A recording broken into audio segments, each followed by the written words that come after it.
द्वारा ये कार्रवाई कर रहे हैं जो पाइपलाइन की पीछे।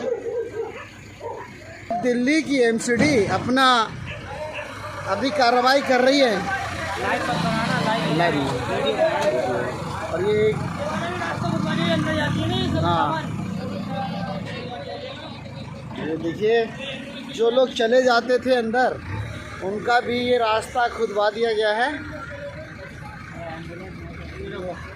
अगर कोई एम्बुलेंस वगैरह कोई आए तो कहाँ से आएगी? भर के ले जा रहे सामान। और यहाँ पर देखिए अभी बिल्कुल उन्होंने साफ कर दिया है, सारा इलाका साफ कर दिया, बिल्कुल साफ है। इस साइड में भी साफ कर दिया है। ये लोग बिल्कुल कार्रवाई करते हुए आज बिल्कुल साफ है। अब ये देखना कितने दिन इनका जो है ना ये रहता है और कितने दिन ये अपनी से इनको साफ रहते हैं। बिल्कुल भी क्या हुआ? गड्ढा कर दिया। यहाँ बच्चे छोटे छोटे आते हैं, यहाँ मैयत भी आती है, अच्छा बुरा होता है, आग वाग लग जाता है यहाँ पर, तो भी सुनवाई नहीं हो रही है। हम मना कर रहे हैं, औरतें सब कह रही हैं कोई भी बात नहीं। गड्ढा कितना गहरा करा, बच्चे गिर जाए, हाथ में टूट जाए बच्चों का। ये पढ़ने वाले स्कूल वाले बच्चे आते हैं, जब कोई नहीं देगा, कोई भी नहीं। ये देखिए ये साइड में पूरा बना होता था और अभी नहीं है। और एमसीडी ने कार्रवाई करी है। एमसीडी के रमेश गुप्ता इस क्षेत्र में आते हैं और ये इसका क्या कारण है कि ये क्या है, ये निकलने का क्या कारण है इनका?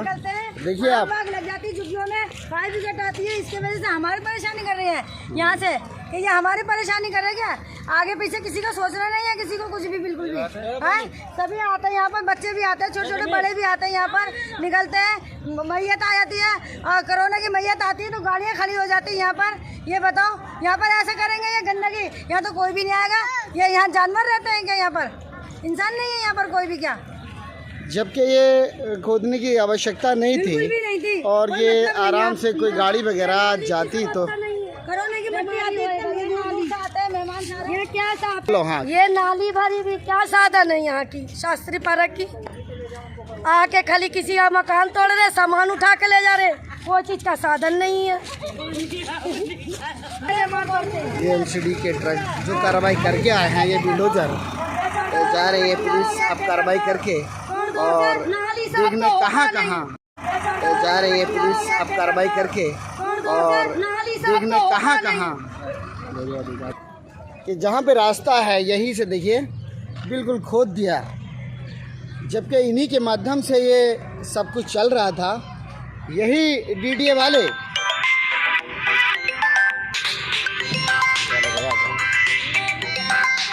रह गई क्राइम की बात।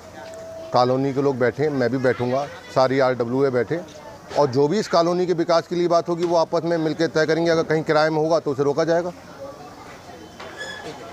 हमारे बीच में मौजूद हैं माननीय निगम पार्षद हसीबुल हसन। जैसे कि आपने ये नाले में उतर के क्या कितनी सफाई कर ली होगी? देखिए नाले में उतरकर जिस नाले के अंदर हज़ारों ट्रक कूड़ा पड़ा हुआ है उसके अंदर मैं कितनी सफाई कर सकता हूँ? ये तो एक रोज़ था और कि जब अधिकारियों की मनमानी। ये जो आपने नाले की सफाई एक फिल्म नायक के हीरो की तरह उतर गए आप, इसका क्या कारण था? क्यों आपने ही क्यों ये चुना? देखिए मैंने चुना नहीं, वास्तव में जनप्रतिनिधि का काम होता है जनता की सेवा करना। और जब अधिकारी आपकी नहीं सुनेंगे और नाला में हज़ारों ट्रक कूड़ा और इतना कूड़ा कि नाला ओवरफ्लो होने लगा।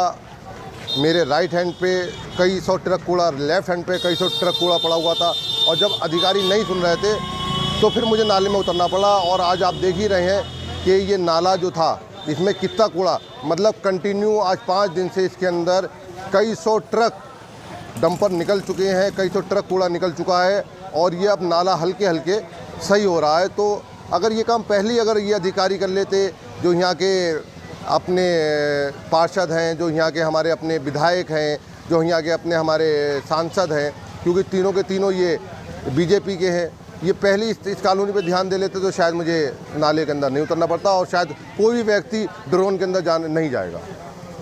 लेकिन जनता का ये कहना है कि जगह जगह पर अगर डस्टबिन होते फिर भी इतना कूड़ा ना पड़े। देखिए, मतलब कूड़े का नहीं है, जो ड्रेन होती है, जो नाला होता है, उसके अंदर गाद आएगी ही आएगी। आप कितने भी डस्टबिन लगवा दिए, क्योंकि नाले के अंदर जब आप सफाई करवाओगे तो उसमें साल 6 महीने बाद में दोबारा सफाई होगी, 6 महीने में, 3 महीने में, साल भर में। जिस नाले के अंदर 5-5 साल तक अगर सफाई नहीं करवाओगे तो उसके अंदर गाद भरेगी और जब गाद भरेगी तो फिर नाला ओवरफ्लो होगा। तो जहाँ तक रह गई डस्टबिन, नाले के अंदर तो डस्टबिन जाएगा नहीं, तो डस्टबिन की कोई मैटर नहीं है। मैटर तो सिर्फ नाले की सफाई का था और शायद अब नाले की सफाई काफ़ी अच्छी तरीके से हो रही है। नहीं, ऐसा तो नहीं, एमसीडी में चुनाव आ रहे हैं और ये एक चुनावी स्टैंड था। देखिए, चुनाव तो अब नहीं आते, साल, 1.5 साल, 2 साल। ये चुनाव जब तक नहीं कराएंगे बीजेपी वाले, जब तक इन्हें महसूस नहीं होगा कि हम जीत रहे हैं। और जिसे भी ये लगता है ये स्टंट था, वो मैं कहता हूँ एक बार नाले में उतर जाए, ये मैं मान लूँगा ये स्टंट था। चलिए, धन्यवाद हमसे बात करने के लिए। बीच में मनोनीत निगम पार्षद हसीबुल हसन मौजूद हैं। सर, जैसा कि अभी आपने देखा कि बुलंदबजी शास्त्री पार्क पे जो अब झुग्गियों को अवैध कह के तोड़ दिया गया, जबकि 20 साल की, आपका क्या कहना है? देखिए, मैं अभी गया था और जो झुग्गियाँ पड़ी हुई थी, मैंने सारी झुग्गियों को वहाँ पे रुकवाया है। डीडी के अधिकारियों से भी मेरी बात हुई, क्योंकि कुछ समय में अभी रमज़ान स्टार्ट होने वाले हैं और अब ये वैध है या अवैध है ये तो मुझे नहीं पता, मगर हाँ, ये जाके काम मैंने रुकवा दिया। कुछ उन्होंने गड्ढा वगैरह कर दिया था वहाँ पे, उस गड्ढे को भी मैंने, तो सारी झुग्गियाँ तोड़ दी गई हैं और गड्ढे कर दिए गए हैं, लेकिन जो निकलने का निकास है बिल्डोजर वालों ने खोद दिया है, वहाँ पर रुका गया है, तो पूरा सफा मैदान कर दिया। आप बिल्कुल ठीक कह रहे हैं कि गड्ढा खोद दिया गया था। अभी आप मेरे साथ में चलिए और लाइव लेके मुझे चलिए, मैंने पूरा गड्ढा उसे दोबारा भरवाया है। अभी आप चलिए। जगह जगह तो गड्ढे हुए हैं, क्योंकि हम देख के लाइव ही देख के आ रहे हैं। मैंने हाँ, आप मौके पे मेरे साथ चलिए, मैं भी मौके पे से अभी आ रहा हूँ। इलाके के सारे लोग मेरे साथ में थे और जो गड्ढा उन्होंने खोदा था काफ़ी गहरा गड्ढा था और इतना गहरा गड्ढा था कि उसके अंदर से पानी निकलने चल था, तो वो पानी को दोबारा से उस गड्ढे को भरवा दिया है, क्योंकि उस गड्ढे के अंदर कोई भी बच्चा या कुछ भी मिसहैपनिंग हो सकती थी, खेलते हुए कोई भी गिर सकता था बच्चा, छोटे छोटे बच्चे, इसलिए वो गड्ढा भरवा दिया गया।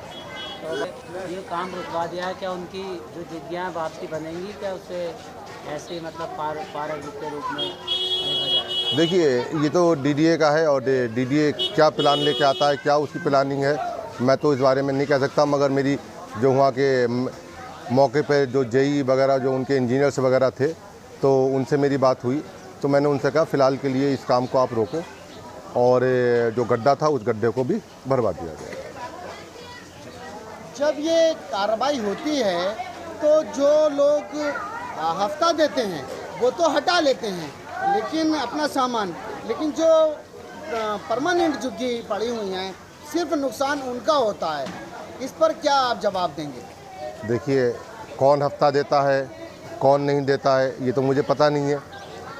किसकी क्या सेटिंग चल रही है, किसकी क्या नहीं सेटिंग है, मैं इस बारे में भी मुझे नहीं पता है। हाँ, मुझे ये ज़रूर पता था कि इलाके के लोगों का फ़ोन आया था कि इन्होंने काफ़ी बड़ा एक गड्ढा खोद दिया है डीडीए वालों ने, और वो इतना बड़ा गड्ढा खोदा था कि उसके अंदर से पानी का रिसाव चालू हो गया था, वो पूरा गड्ढा पानी से भर गया था। सर, मेरा लास्ट सवाल आपसे ये है, ये जो पार्किंग चलती है बैटरी रिक्शों की, इससे क्राइम भी कुछ ज़्यादा इस कॉलोनी में पनप रहा है, इस पर क्या कहना चाहेंगे आप? देखिए, कॉलोनी है, तमाम सारी RWA यहाँ पे हैं, और जहाँ तक रह गई क्राइम की बात,